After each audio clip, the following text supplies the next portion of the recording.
science and the little observed and recognized science of metaphysics, I can decipher what they have gathered together by their observations, and then based on my expertise of studying the unseen realm and all the laws that govern the unseen realm, I can speak to you about how I have, through what I know, interpreted the data.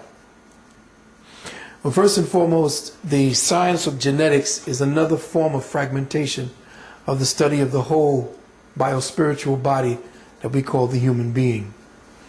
More and more, as we advance in the study of man, humanity, we begin to fraction and fragment the physical temple into ever more microscopic venues.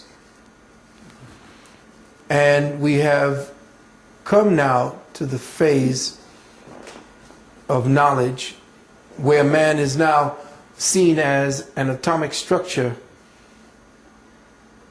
created or formed into a molecular structure, which in turn is formed into a cellular structure, and from that cellular structure comes out into the different forms of intelligence that we see walking the planet from the DNA. All of the different quote-unquote discoveries that we're getting today is based upon the perception that present man has of himself, or the present church or religious venue of science. Science is a form of religion.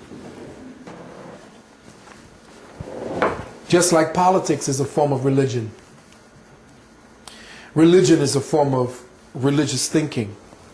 It is the marginalization of thought or certain abstracts into a formula.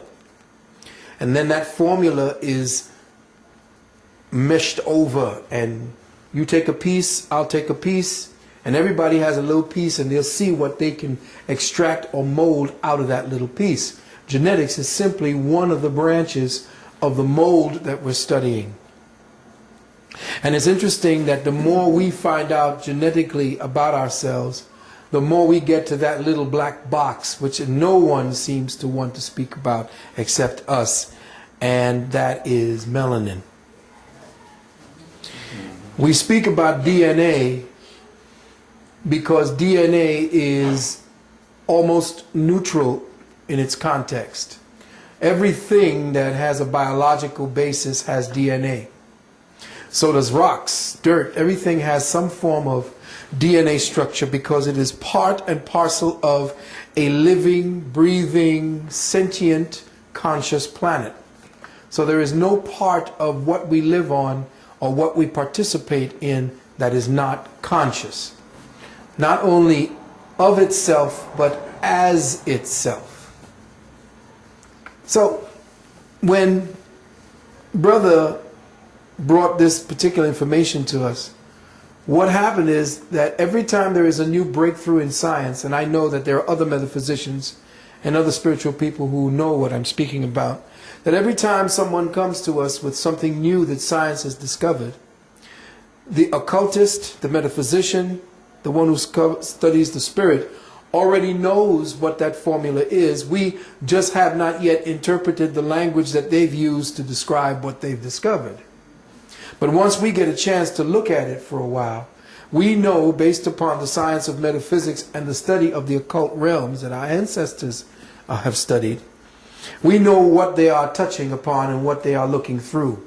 So he may hide behind his codes, which probably, if you punch in the letters D.N.A., you probably get right to him. You have to see that his constant fractionalizing of life is based upon the way that he sees through the prism of his reality. He cannot see or abstractly understand and understand whole beings and whole things. The Caucasoid has a frame of reference that cannot see the wholeness of a thing.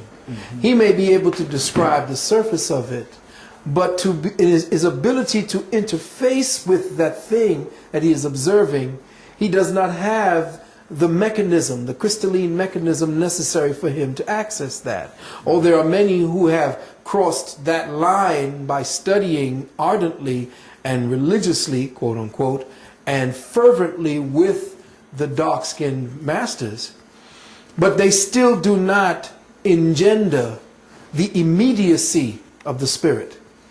They have to describe it in abstract forms through their formulas and what they believe they see as we consciously move through ever-evolving stages in the spirit. So every time the spirit becomes more and more evident within each of us, he discovers a little something different or more about himself.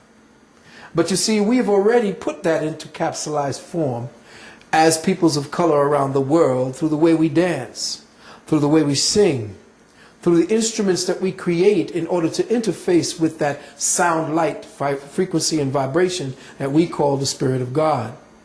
And I'm doing all of this before we condense into the particulars, because once we do the particulars, we're getting into the white frame of reference. And what I want to do now is to set the groundwork for how we must see and interface with the information. We as metaphysicians and occultists know that every time science discovers something, we know that it's them catching up to the metaphysician, catching up to the spiritualist, catching up to the occultist.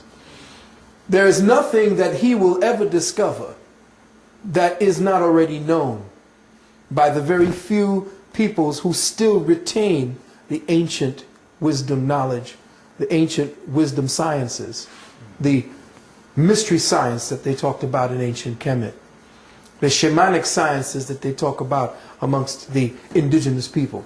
We already know this. But it is necessary because our children are caught up in this paradigm where everything needs to be fractionalized, torn apart, eviscerated, thrown up into pieces, ripped apart, so that you can see how the little pieces work. That's fine. We'll do that. But we must never lose sight of the fact that with every discovery in his own fragmented way of thinking, we must take that discovery and put it back into the piece so that we see how the whole operates. In that way, we won't end up making machines that tear down whole forests, that rip up the skies and the water. Because he is so estranged from the living beingness of this planet, he can, without any conscience, without any responsibility, do what he's doing to the planet. Because this is the way he sees science. He sees what life is. It's just things for him to rip up and study. Consequences be damned. They'll come later. So I must place into the records that his ever deeper incursion into the study of DNA is his ever deeper incursion into the study of dark matter consciousness, which is the study of melanin. Because melanin is the intelligence that makes the spirit real to us. It is the aspect of spirit that weaves the intent and the will of the Creator into something that we can perceive, something that we interface with through time and space, something that we could say this is this and that is that. It gives us depth, it gives us perception. Melanin differentiates the one spirit into the many things that we witness as reality. So the study of DNA and the study of genius is the study of melanin, of which the peoples, the first peoples of the planet, have the abundance of. You see, when they mine us, when they stole us, when they captured us, when they came over and they tore up our ancestry and destroyed us,